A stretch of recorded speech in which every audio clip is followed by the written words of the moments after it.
For decades, equipment giants claimed federal law made independent repair illegal. In February 2026, the EPA and the USDA revealed this was never true. Suddenly, every American farmer's right to repair had been restored, threatening billions in hidden profit. So how did John Deere's biggest defense unravel? And why did it take Washington so long to expose the truth? EPA Administrator Lee Zeldin's announcement landed with unmistakable clarity. For the first time, federal regulators spelled out in plain language that farmers and independent shops have the right to temporarily override emission control systems on non-road diesel equipment, including tractors, excavators, and forklifts when making repairs. The Clean Air Act, long cited by manufacturers as a barrier, does not forbid access to diagnostic tools or software.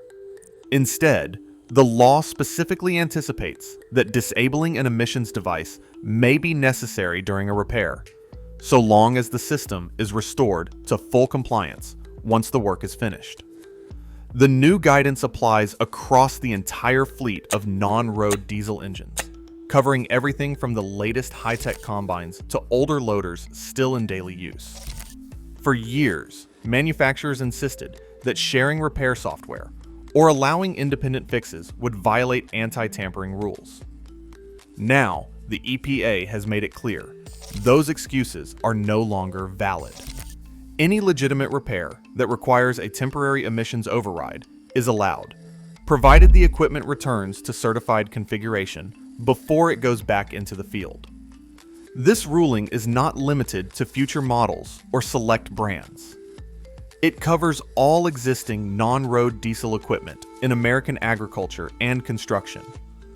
Farmers can clear fault codes, run diagnostics, and calibrate systems without waiting for a dealer technician. Independent mechanics can access the same tools as authorized shops. The only requirement is that after the repair, the machine must meet its emissions standards. With this guidance, the EPA has removed the legal shield manufacturers relied on, opening the door for a new era of competition and self-sufficiency in rural America. On a cold spring morning, a family farm sits silent, while a $1 million tractor stands idle at the edge of a muddy field. The problem is not a broken axle or a blown engine. It is a locked diagnostic code that only the dealer can clear. For years, farmers like the Carsons have watched planting windows slip away as they wait for a certified technician to drive out, connect a laptop, and type a password. The cost of towing heavy equipment miles to the nearest authorized shop stacks on top of lost hours, missed rain, and the anxiety of watching a season's work hang in the balance.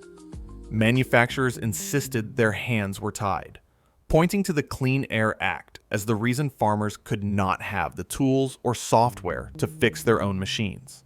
Instead, every repair, even a faulty sensor or a clogged DEF line, became a ticket into the dealer system. Premium prices followed, along with days of downtime that no insurance policy could cover.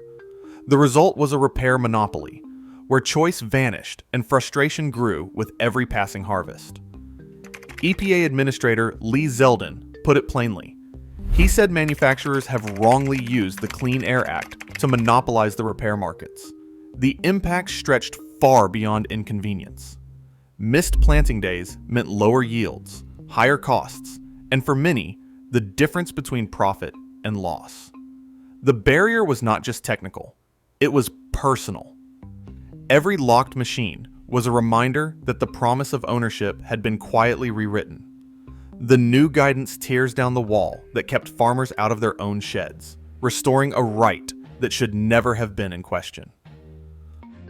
On June 3rd, 2025, John Deere sent a formal letter to the EPA seeking explicit guidance on whether temporary overrides of emission controls were legal for repairs under the Clean Air Act. The timing was no accident. At that moment, Deere was facing mounting legal pressure.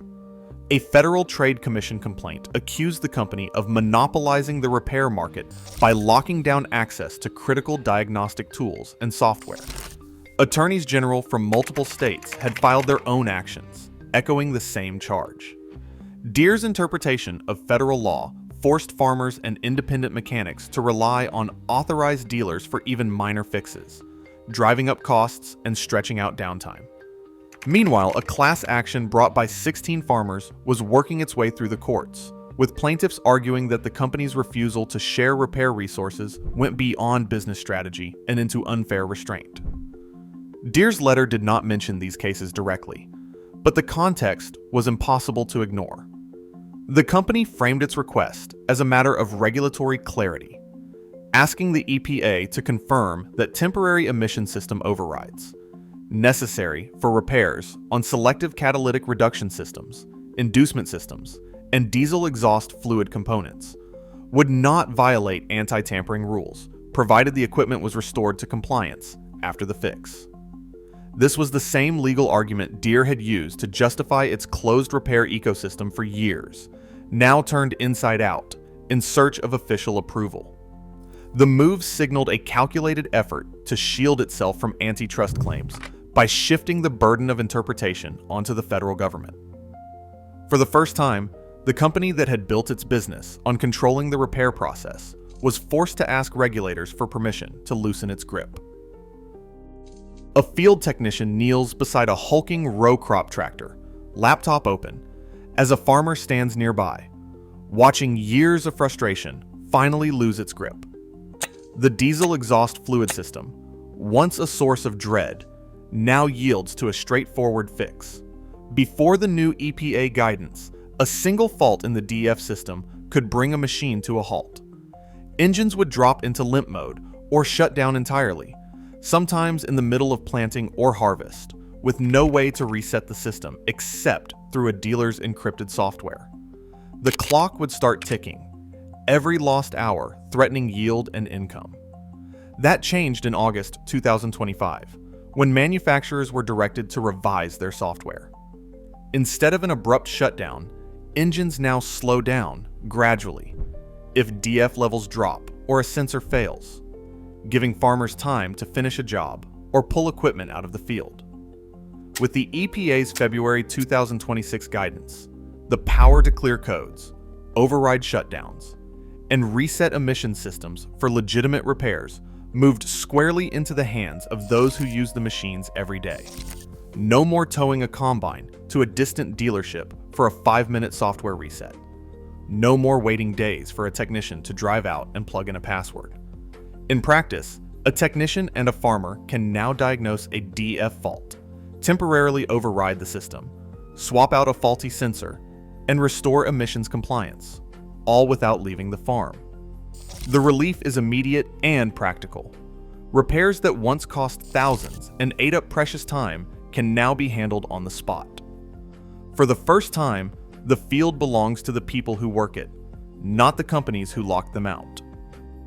On February 2nd, 2026, 3 federal agencies stood shoulder to shoulder, putting the full weight of Washington behind the right to repair. EPA Administrator Lee Zeldin, USDA Secretary Brooke Rollins, and Small Business Administration Administrator Kelly Loeffler delivered a message that cut through years of corporate spin. Their joint announcement made headlines, but the numbers behind it told the real story. Small Business Administration economists projected a 10% drop in annual farm operating costs nationwide, billions in savings unlocked by ending forced dealer repairs. The guidance, they said, would save thousands per repair by eliminating dealer markups and slashing downtime. At a rally in Iowa just days earlier, the president promised, "We are going to get tractors back where you do not need a PhD to start them." With this ruling, the government made good on that promise, putting power and money back into the hands of farmers. Every farmer now has the right to request diagnostic tools, software, and repair manuals directly from manufacturers, without paying annual fees or jumping through dealer hoops. The $3,100 subscription barrier is gone. Independent repair shops must be given the same access as authorized dealers, leveling the playing field for local businesses. In states like Colorado, new laws already reinforce these rights, and at least 15 more legislatures are considering similar bills, adding momentum across the country. To protect yourself, keep a clear record every time you override an emissions system for repairs. Note the date, the problem, the steps taken, and how you restored compliance. This log is not just good practice. It is your proof if anyone questions your repairs. With these changes, the power to maintain and fix your own equipment finally belongs where it always should have, back in your hands. Today, farmers finally hold the tools and the power to repair what they own. As the EPA ruling ripples across 1.9 million farms, monopoly excuses are gone. The right to repair is no longer a loophole. It is law. The next move belongs to every farmer, and to us all.